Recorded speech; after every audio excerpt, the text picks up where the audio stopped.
आप जी बहुत वडभागी हो जो श्री गुरु ग्रंथ साहिब महाराज जी की पावन पवित्र हजूरी अंदर पावन दीवाना के अंदर हाजरियां भर रहे हो।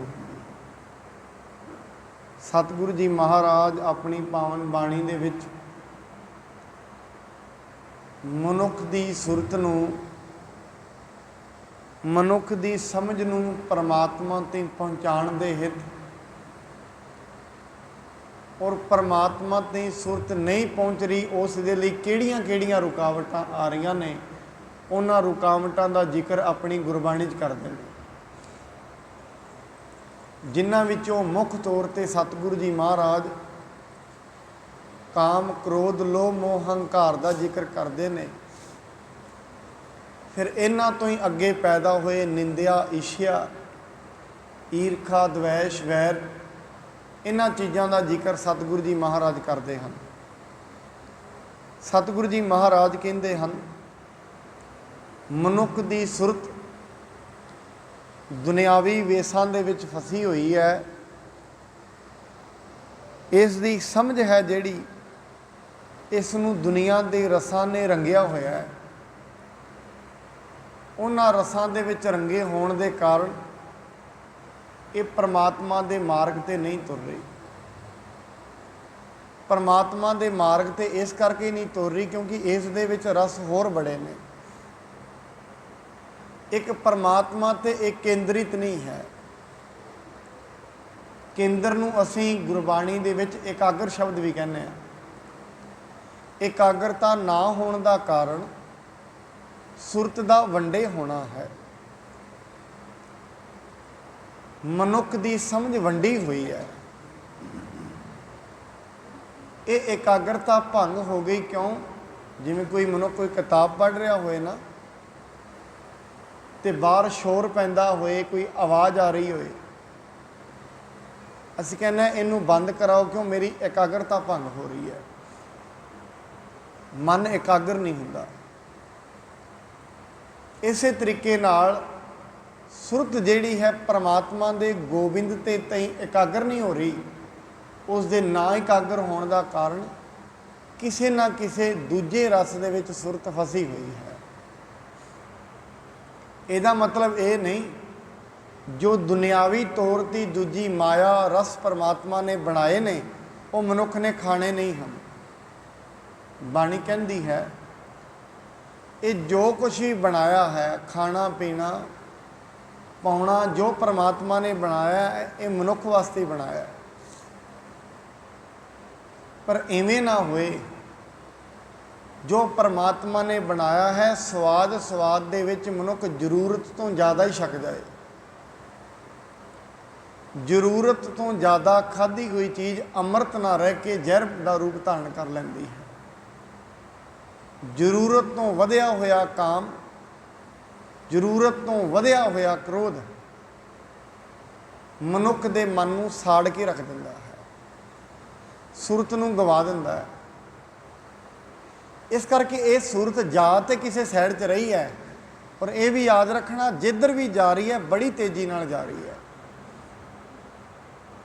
जिस भी दिशा दे विच मनुख चल रहा है जे लोभ वाल चल रहा है बड़ी तेजी नाल जा रहा है मन। दिन रात उस चिंतन ते उस विचार दे विच मन लग्या रहिंदा है। बड़ी तेजी नाल चलदा है। इसकी स्पीड बड़ी है मन की। जिवें याद आउंदा है कहंदे एक बार सवारियां जहाज़ दे विच जा रही सन। अंदरों पायलट बॉक्स दे विचों बाहरली साइड अनाउंसमेंट हुई। अनाउंसमेंट ये हुई भी दो खुशखबरी एक तुहाडे वास्ते खुशखबरी है एक दुखदायक खबर है। पहलां किहड़ी सुनाई जाए? कहंदे पहलां जिहड़ी दुखदाई खबर है वो सुनाई जाए। कहते दुखदाई खबर यह है जिहड़ा साडा जहाज़ है इहदा रेडार है ना जिहड़ा दिशा दसदा वो खराब हो गया है। खुशखबरी की है? खुशखबरी ये है ये जिहड़ी भी दिशा में जा रहा है बड़ी तेज़ जा रहा है। ਇਹ ਹੂਬਹੂ ਗੱਲ ਮਨੁੱਖ ਦੇ ਮਨ ਦੇ ਉੱਤੇ ਹੈ। ਮਨੁੱਖ ਦੇ ਮਨ ਦਾ ਰਡਾਰ ਖਰਾਬ ਹੋ ਗਿਆ। ਇਹ ਜਿੱਧਰ ਵੀ ਜਾ ਰਿਹਾ ਬੜੀ ਤੇਜ਼ੀ ਨਾਲ ਜਾ ਰਿਹਾ, ਜਿੱਧਰ ਵੀ ਜਾ ਰਿਹਾ ਬਹੁਤ ਤੇਜ਼ੀ ਨਾਲ ਜਾ ਰਿਹਾ। ਇਹਦੇ ਕੋਲ ਫਿਰ ਰੁਕਣ ਦਾ ਗੇਰ ਵੀ ਨਹੀਂ ਹੈ। ਮਨੁੱਖ ਨੇ ਜਿੰਨੀਆਂ ਵੀ ਚੀਜ਼ਾਂ ਬਣਾਈਆਂ ਨੇ ਉਹਨਾਂ ਚੀਜ਼ਾਂ ਨੂੰ ਰੋਕਣ ਦਾ ਪ੍ਰਬੰਧ ਪਹਿਲਾਂ ਕੀਤਾ।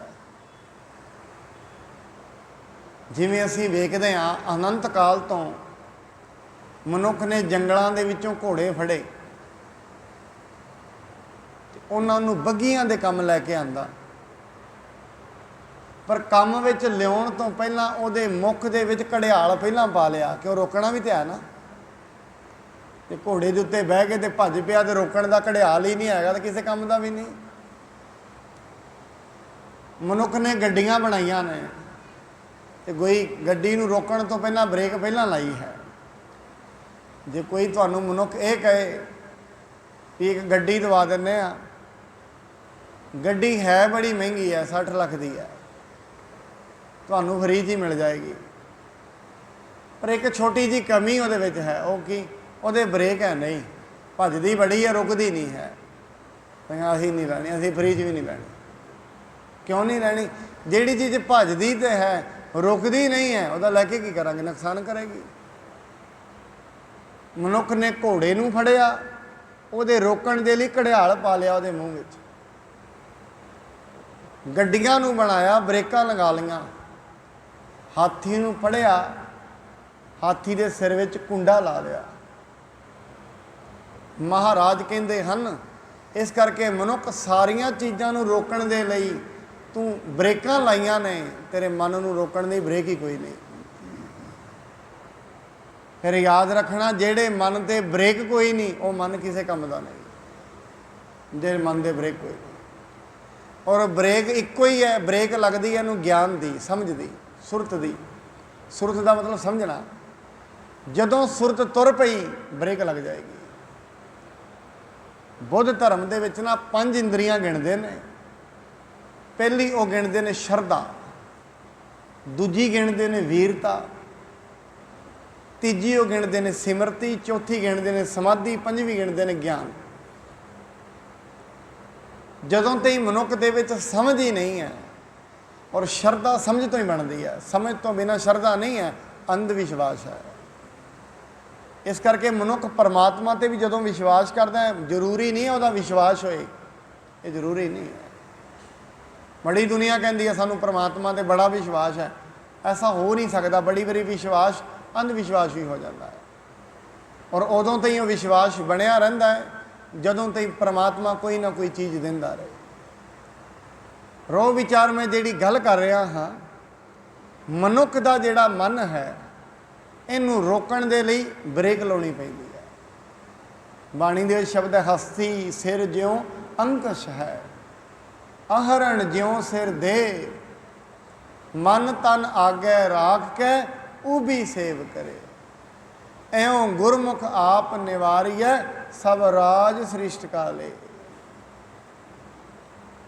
ਫਿਰ ਇਸ ਮਨ ਨੂੰ ਇੱਕੋ ਇੱਕ ਹੀ ਬ੍ਰੇਕ ਲੱਗਦੀ ਹੈ, ਉਹ ਗੁਰੂ ਦੇ ਸ਼ਬਦ ਦੀ ਹੈ, ਹੋਰ ਕੋਈ ਬ੍ਰੇਕ ਨੂੰ ਲੱਗ ਹੀ ਨਹੀਂ ਸਕਦੀ। ਜਿਸ ਦੇ ਮਨ ਨੂੰ ਉਹ ਬ੍ਰੇਕ ਲੱਗ ਗਈ ਹੈ, ਉਹ ਸਮਝ ਲਓ ਉਹ ਮਨ ਆਪਣੇ ਆਪ ਨੂੰ ਕੰਟਰੋਲ ਕਰ ਲੈਂਦਾ ਹੈ, ਉਹ ਪਰਮਾਤਮਾ ਦੇ ਮਾਰਗ 'ਤੇ ਤੁਰ ਪਿਆ। ਔਰ ਇਸੇ 'ਤੇ ਮੈਨੂੰ ਗੱਲ ਯਾਦ ਆਉਂਦੀ ਹੈ ਸੁਕਰਾਤ ਦੀ। ਜਿਵੇਂ ਅੱਜ ਕੱਲ੍ਹ ਅਸੀਂ ਬੋਡੀ ਲੈਂਗੁਏਜ ਪੜ੍ਹਨ ਵਾਲੇ ਮਨੁੱਖਾਂ ਦਾ ਇੱਕ ਆਪਣੇ ਆਪ 'ਚ ਇੱਕ ਸਟਰੀਮ ਹੈ ਅੱਜ ਦੀ ਦੁਨੀਆ 'ਚ। ਪਹਿਲੇ ਸਮਿਆਂ 'ਚ ਵੀ ਨਾ ਬੋਡੀ ਲੈਂਗੁਏਜ ਪੜ੍ਹਨ ਵਾਲੇ ਲੋਕ ਹੁੰਦੇ ਸੀ। ਸੁਕਰਾਤ ਇੱਕ ਦਿਨ ਆਪਣੇ ਸ਼ਿਸ਼ਿਆਂ ਦੇ ਕੋਲ ਬੈਠਾ, ਉੱਥੇ ਇੱਕ ਜੋਤਸ਼ੀ ਆ ਗਿਆ ਉਹਦੇ ਕੋਲ ਜਿਹੜਾ ਬੋਡੀ ਲੈਂਗੁਏਜ ਪੜ੍ਹ ਰਿਹਾ ਸੀ। ਉਹਦੇ ਸ਼ਿਕਸ਼ਕਾਂ ਨੂੰ ਕਹਿੰਦੇ ਤੁਸੀਂ ਇਹਨੂੰ ਗੁਰੂ ਮੰਨਦੇ ਹੋ? ਕਹਿੰਦੇ ਹਾਂਜੀ। ਕਹਿੰਦੇ ਇਹ ਗੁਰੂ ਨਹੀਂ ਹੈ, ਇਹਦਾ ਨੱਕ ਵੇਖ ਕੇ ਮੈਨੂੰ ਲੱਗਦਾ ਹੈ ਇਹ ਬੜਾ ਕਰੋਧੀ ਹੈ, ਇਹਦਾ ਨੱਕ ਹੀ ਦੱਸਦਾ ਹੈ। ਬੋਡੀ ਲੈਂਗੁਏਜ ਤੋਂ ਸਾਡੇ ਬੜੇ ਚਿੰਨ੍ਹਾਂ ਦਾ ਪਤਾ ਲੱਗ ਜਾਂਦਾ ਹੈ। ਮਨੁੱਖ ਦੀ ਚਾਲ ਤੋਂ, ਮਨੁੱਖ ਦੀ ਢਾਲ ਤੋਂ, ਉਹਦੇ ਸਰੀਰ ਦੀ ਬਣਾਵਟ ਤੋਂ ਬਹੁਤ ਕੁਝ ਅਨੁਮਾਨ ਲੱਗ ਜਾਂਦਾ ਹੈ। ਇਹਦਾ ਨੱਕ ਵੇਖ ਕੇ ਲੱਗਦਾ ਹੈ ਬੜਾ ਕਰੋਧੀ ਹੈ। ਉਹਦੇ ਚੇਲੇ ਉਹਨੂੰ ਮਾਰਨ ਪੈ ਗਏ, ਤੂੰ ਇਹਨੂੰ ਕੀ ਕਹਿਣਾ ਪਿਆ, ਸਾਡਾ ਗੁਰੂ ਹੈ। ਸੁਕਰਾਤ ਨੇ ਰੋਕ ਦਿੱਤਾ, ਮਾਰੋ ਨਾ, ਇਹ ਠੀਕ ਕਹਿ ਰਿਹਾ ਹੈ। ਕਹਿੰਦੇ ਇਹਦਾ ਸਿਰ ਵੇਖ ਕੇ ਲੱਗਦਾ ਹੈ ਇਹ ਸਨਕੀ ਵੀ ਹੈ, ਇਹ ਲੋਭੀ ਵੀ ਹੈ। ਕਹਿੰਦਾ ਇਹਦੇ ਬੁੱਲ ਵੇਖ ਕੇ ਮੈਨੂੰ ਇਹ ਵੀ ਅਨੁਮਾਨ ਲੱਗ ਰਿਹਾ ਆਉਣ ਵਾਲੇ ਦਿਨਾਂ 'ਚ ਇਹ ਦੇਸ਼ ਦੇ ਨਾਲ ਦੇਸ਼ ਧਰੋਹ ਕਮਾਏਗਾ। ਇਹਦੇ ਬੁੱਲਾਂ ਤੋਂ ਇਹ ਹਿਸਾਬ ਲੱਗ ਰਿਹਾ। ਉਹ ਦੱਸ ਕੇ ਚੱਲਿਆ, ਸੁਕਰਾਤ ਨੇ ਉਹਨੂੰ ਬੜਾ ਹੀ ਨਾਮ ਦਿੱਤਾ, ਚਲਾ ਗਿਆ। ਸੁਕਰਾਤ ਦੇ ਚੇਲੇ ਕਹਿੰਦੇ ਮਹਾਰਾਜ ਉਹਨੂੰ ਮਾਰਨ ਲੱਗੇ ਸੀ, ਤੁਸੀਂ ਰੋਕਿਆ ਕਿਉਂ? ਕਿ ਉਹ ਠੀਕ ਕਹਿ ਰਿਹਾ ਸੀ? ਸੁਕਰਾਤ ਕਹਿੰਦਾ ਉਹ ਠੀਕ ਕਹਿ ਰਿਹਾ ਸੀ। ਤੇ ਕਮਾਲ ਹੋ ਗਈ, ਸਾਨੂੰ ਤਾਂ ਨਹੀਂ ਲੱਗਦਾ। ਕਹਿੰਦੇ ਉਹਨੇ ਮੇਰੇ ਬਾਹਰ ਦੇ ਜਿਹੜੇ ਚਿੰਨ੍ਹ ਨੇ ਉਹਨਾਂ ਤੋਂ ਵੇਖ ਕੇ ਅਨੁਮਾਨ ਲਗਾ ਲਿਆ ਮੇਰੇ ਅੰਦਰ ਇਹ ਚੀਜ਼ਾਂ ਨੇ, ਪਰ ਉਹਨੇ ਮੇਰੇ ਅੰਦਰ ਦੇ ਧਿਆਨ ਤੇ ਮੇਰੇ ਗਿਆਨ ਨੂੰ ਹਿਸਾਬ ਨਹੀਂ ਲਗਾਇਆ, ਜਿਹਦੇ ਕਰਕੇ ਮੈਂ ਇਹਨਾਂ ਨੂੰ ਰੋਕਿਆ ਹੋਇਆ ਹੈ। ਉਹ ਨਹੀਂ ਉਹਨੂੰ ਪਤਾ। ਮੇਰੇ ਬਾਹਰ ਦੀਆਂ ਚਿੰਨ੍ਹਾਂ ਤੋਂ, ਬਨਾਵਟਾਂ ਤੋਂ ਨੇ ਇਹ ਤੇ ਪਤਾ ਲਾ ਲਿਆ ਇਹਦੇ ਵਿੱਚ ਇਹ ਕਮੀਆਂ ਨੇ, ਪਰ ਮੇਰੇ ਗਿਆਨ ਦਾ ਉਹਨੂੰ ਨਹੀਂ ਪਤਾ ਲੱਗਣਾ, ਜਿਹਦੇ ਕਰਕੇ ਮੈਂ ਇਹਨਾਂ ਚੀਜ਼ਾਂ ਨੂੰ ਰੋਕਿਆ ਹੋਇਆ ਹੈ। ਇਸ ਕਰਕੇ ਚੀਜ਼ਾਂ ਅੰਦਰ ਰੁਕਦੀਆਂ ਨੇ ਸਮਝ ਕਰਕੇ। ਬਾਣੀ ਕਹਿੰਦੇ ਇੱਕ ਨਾ ਨੂੰ ਸਭ ਸੋਝੀ ਆਈ, ਇੱਕ ਫਿਰਦੇ ਬੇਪਰਵਾਹ। ਇੱਕ ਐਸੇ ਨੇ ਜਿਨ੍ਹਾਂ ਨੂੰ ਸਮਝ ਆ ਗਈ ਹੈ, ਸੋਝੀ ਆ ਗਈ ਹੈ। ਇੱਕ ਉਹ ਨੇ ਜਿਹੜੇ ਬੇਪਰਵਾਹ ਫਿਰਦੇ ਨੇ, ਕੋਈ ਪਰਵਾਹ ਨਹੀਂ। ਇਸ ਕਰਕੇ ਸਤਿਗੁਰੂ ਜੀ ਕਹਿੰਦੇ ਹਨ ਸਤ ਸੰਗਤ ਦੇ ਵਿੱਚ ਆ ਕੇ ਹੌਲੀ ਹੌਲੀ ਮਨੁੱਖ ਦਾ ਮਨ ਜਿਹੜਾ ਪੱਥਰ ਵਰਗਾ ਹੋ ਗਿਆ, ਇਹ ਰੋਜ਼ ਰੋਜ਼ ਇੱਥੇ ਸੱਟਾਂ ਵੱਜਦੀਆਂ ਨੇ, ਇਹ ਦਰਵਿਤ ਹੁੰਦਾ। ਜਿਵੇਂ ਅਸੀਂ ਕਹਿੰਦੇ ਨਾ ਉਹਨੂੰ ਵੇਖ ਕੇ ਮੇਰਾ ਦਿਲ ਪਿੰਗਲ ਗਿਆ। ਪਿੰਗਲਣਾ ਦਰਵਿਤ ਹੋਣਾ। ਪਹਿਲਾਂ ਬੜਾ ਕਠੋਰ ਸੀ,